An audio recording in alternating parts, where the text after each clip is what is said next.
अस्सलाम वालेकुम viewers, I am Hina. I hope you all will be fine. हम करें हैं 9th क्लास की मैथ्स और आज है हमारी एक्सरसाइज नंबर 1.2। क्वेश्चन नंबर 4 से स्टार्ट कर रही हूँ समझाना, क्योंकि क्वेश्चन नंबर 1, 2 एंड 3 है थोड़ा सा बुक पर करने वाला और वो डेफिनेशंस बतानी है, तो वो मैं ये कंप्लीट करने के बाद आप लोगों को क्लैरिफाई कर दूँगी, ठीक है। तो फर्स्ट हमारा जो क्वेश्चन नंबर 4 है वो है find the negative matrices A, B, C and D। जो भी मैट्रिसेस हैं आपने उसका नेगेटिव फाइंड करना है। नेगेटिव फाइंड करने का मतलब ये है कि आपने साइन चेंज करने हैं, ठीक है। उसको नेगेटिव को कैसे राइट कर सकते हैं? फर्स्ट ऑफ ऑल तो आपने पहले जो भी मैट्रिक्स है उसका नेगेटिव फाइंड करने के लिए आपने माइनस का साइन उसके साथ डालना है और नेगेटिव यानी माइनस फाइंड करना है। एक तरह से माइनस कॉमन लेना है आप लोगों ने, ठीक है। जिस वैल्यू के साथ प्लस है उसको माइनस कर देना है और जिसके साथ माइनस है उसे प्लस कर देना है, ठीक है। अब देखें ये इसके साथ कोई साइन नहीं है, मीन्स ये प्लस का है तो इसे क्या कर देंगे हम -1। ज़ीरो के साथ तो वैसे भी कोई साइन नहीं होता, -1 है तो क्या हो जाएगा +1 आ जाएगा, ठीक है। ये हो गया नेगेटिव। नेक्स्ट बी देख लेते हैं। मैं यहाँ पर ये आप लोगों के लिए यहाँ पर राइट कर रही हूँ B 3 2 -1 1, ठीक है। इसका नेगेटिव मैट्रिक्स क्या होगा -B। माइनस ज़रूर राइट करना है ताकि पता चले कि नेगेटिव फाइंड करें हैं, ठीक है।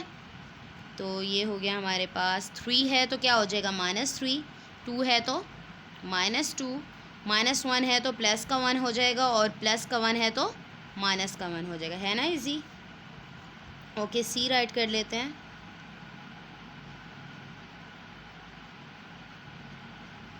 ओके, इसका बताएं नेगेटिव क्या बनेगा। -C is equal two plus का 2 है -2 हो जाएगा, +3 है तो -3, -6 -2, ठीक है। हो गया हमारा सी भी हो गया। नेक्स्ट डी करते हैं।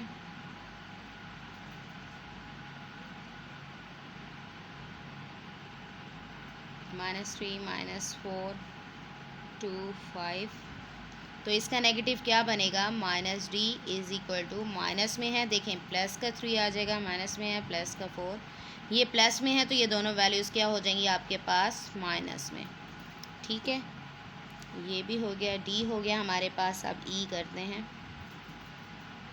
1 2 -5 3, ठीक है।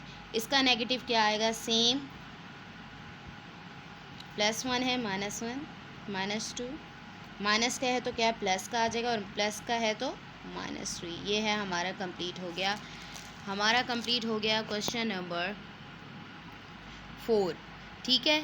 हमने कंप्लीट कर लिया क्वेश्चन नंबर 4। नेक्स्ट है हमारा क्वेश्चन नंबर 5, ठीक है। क्वेश्चन नंबर 4 हमारा कंप्लीट हो गया। नेक्स्ट में स्टार्ट करें क्वेश्चन नंबर 5। फाइंड शॉर्ट करके लिख दूंगी ट्रांसपोज ऑफ फॉलोइंग मैट्रिसेस, ठीक है। मैट्रिसेस का ट्रांसपोज फाइंड करना है तो क्वेश्चन हमारा है, फर्स्ट है हमारा ए। अच्छा, ट्रांसपोज क्या होता है? रोज़ को कॉलम में कन्वर्ट करना और कॉलम्स को रोज़ में कन्वर्ट करना, ठीक है। अब इसका क्या है ट्रांसपोज, अगेन यानी क्या है इंटरचेंज कर देते हैं हम कॉलम को रो में, और अगर रो हो तो उसे कॉलम में। तो ये क्या है, कॉलम में है तो इसे रो में कन्वर्ट करें तो कॉलम, देखें कॉलम रो में करें तो क्या होगा 0 0 के बाद। अच्छा, इसको राइट करने का तरीका ये है, आपने टी डालना है ऊपर। ट्रांसपोज का टी नहीं डालेंगे मार्क्स डिडक्ट हो जाएंगे, क्योंकि पता ही नहीं चलेगा कि ट्रांसपोज है या नहीं है, ठीक है। ए ट्रांसपोज जिस भी मैट्रिक्स का है उसके ऊपर टी का ये डालना है, आपने टी डालना है, ठीक है। ट्रांसपोज अब हमें गिवन है कॉलम, तो हम रो में कन्वर्ट करें 0, फिर आ जाएगा 1, फिर आ जाएगा -2, स्पेस ज़रा इक्वल दीजिएगा, ठीक है। ये आ गया मेरे पास। नेक्स्ट मैं देखती हूँ, थोड़ा सा ऐसे कर लेते हैं। अच्छा, फिर है मेरे पास बी, वो है मेरे पास 5 1 -6, ठीक है। तो इसका ट्रांसपोज मेरे पास क्या आएगा, क्या है ये रो है तो इसे कॉलम में करें, इसे ये कॉलम बन जाएगा 5 1 एंड -6, ठीक है। इस तरीके से मेरे पास आ गया।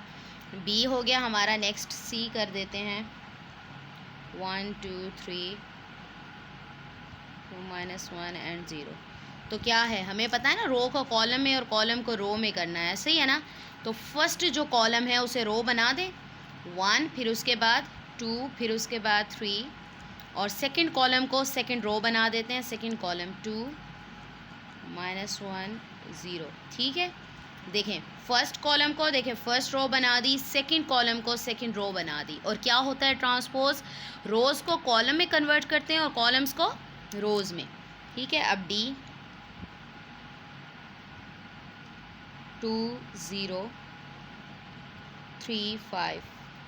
ठीक है, आपने क्या करना है, इसका ट्रांसपोज फाइंड करना है। ट्रांसपोज इज़ इक्वल टू क्या होगा, 2 3 को एक कॉलम बना दें, ये देखें 2 3 0 5 सेकंड रो है तो सेकंड कॉलम बना देते हैं, ऐसे हो गया कन्वर्ट हमारा। ठीक है, नेक्स्ट आ जाएं आप, डी के बाद है हमारे पास ई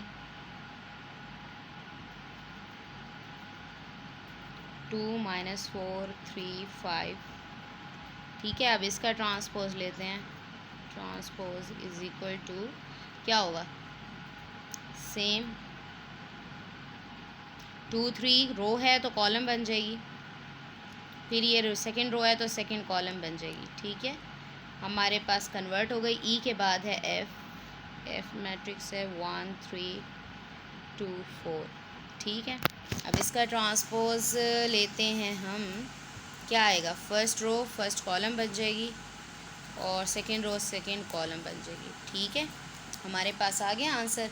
नेक्स्ट हमारा बचा है क्वेश्चन नंबर 6।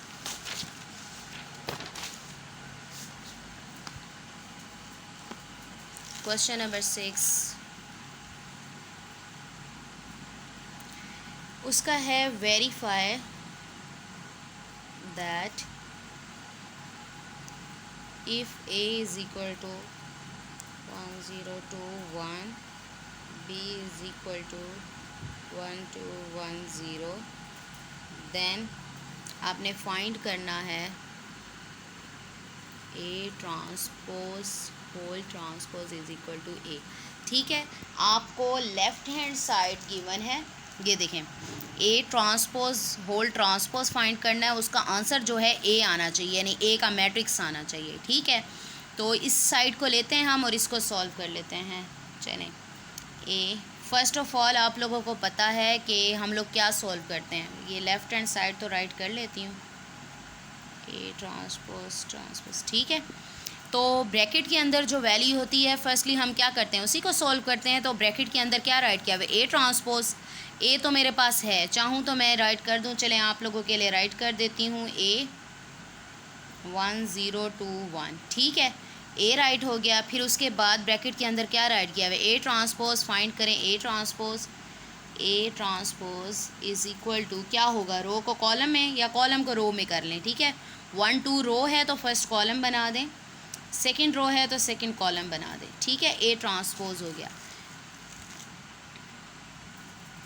ठीक है, ब्रैकेट के अंदर था ए ट्रांसपोज, मैंने ए ट्रांसपोज फाइंड कर लिया। अब क्या करना है, जो ट्रांसपोज फाइंड किया है उसका अगेन ट्रांसपोज फाइंड करना है। तो क्या करते हैं हम, ट्रांसपोज किया है उसका अगेन ट्रांसपोज, यानी इसका जो है अगेन ट्रांसपोज लूँ मैं। देखें फर्स्ट रो है, फर्स्ट कॉलम है, फर्स्ट रो बना देती हूँ, सेकंड कॉलम है, सेकंड रो बना देती हूँ। तो आप देखें क्या ए के इक्वल आया है, ये देखें ए 1 0 2 1 आ गया, इज़ इक्वल टू ए। ठीक है, हमारी कंडीशन सेटिस्फाई हो गया। देखिए A transpose transpose is equal to A आ गया, हैंस प्रूव्ड, राइट कर लें आप।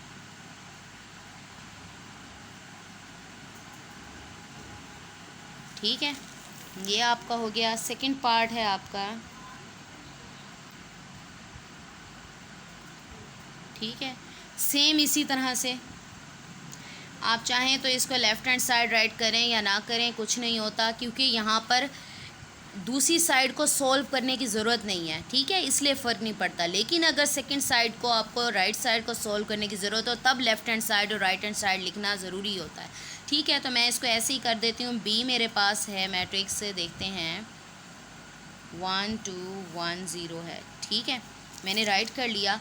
फिर क्या करना है, ब्रैकेट के अंदर सेम उसी तरह जो हमने प्रीवियस क्वेश्चन किया, बी ट्रांसपोज लें, रो को कॉलम में या कॉलम को रो में, ये देखिए रो है तो फर्स्ट कॉलम बना देती हूँ, सेकंड रो है तो सेकंड कॉलम। ठीक है, फिर उसके बाद क्या करना है, उसका अगेन ट्रांसपोज, तो ये आंसर है इसका ट्रांसफॉर्म 1 2 है तो 1 2 और ये 1 और ये 0 आ जाएगा। देखिए मैच करें 2 से 1 2 1 0 1 0 ठीक है इज़ इक्वल टू किसके आ गया बी के। तो हम लिख देते हैं हैंस प्रूव्ड। ठीक है हमारा कंप्लीट हो गया। अच्छा जी ये तो हमारा कंप्लीट हो गया। अब मैंने आपको बताना है क्वेश्चन नंबर 1 एंड 2 2 एंड 3 ठीक है वो मैं आपको बुक पर ही दिखाती हूँ और उसकी डेफिनेशंस भी दिखा देती हूँ। ओके हमारा क्वेश्चन नंबर जो 1 है वो है from the following matrices identify unit matrix row matrix column matrices and null matrices. ठीक है मैं इनकी डेफिनेशन बता देती हूँ एक दो बता देती हूँ बाकी आपने खुद सॉल्व करना है इसके आंसर भी पीछे होते हैं। अच्छा जी यूनिट मैट्रिक्स कहते हैं इस फॉर्म में जिसका जो डायगोनल है ना वो 1 हो। यूनिट मैट्रिक्स आइडेंटिटी मैट्रिक्स भी कहते हैं इसे यूनिट मैट्रिक्स यानी आइडेंटिटी मैट्रिक्स भी कहते हैं जिसमें डायगोनल जो है 1 हो बाकी जो एलिमेंट्स हैं ऊपर डायगोनल से ऊपर और नीचे वो 0 होने चाहिए। ठीक है मैं आपको इसकी डेफिनेशन दिखा देती हूँ।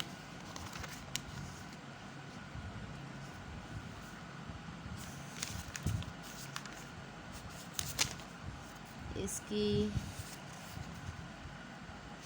अभी तो मुझे नहीं मिल रही चलें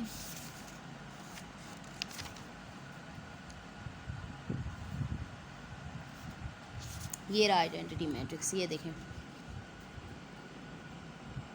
identity matrix are diagonal matrix. ठीक है diagonal matrix is called identity या unit matrix if all diagonal entries are 1।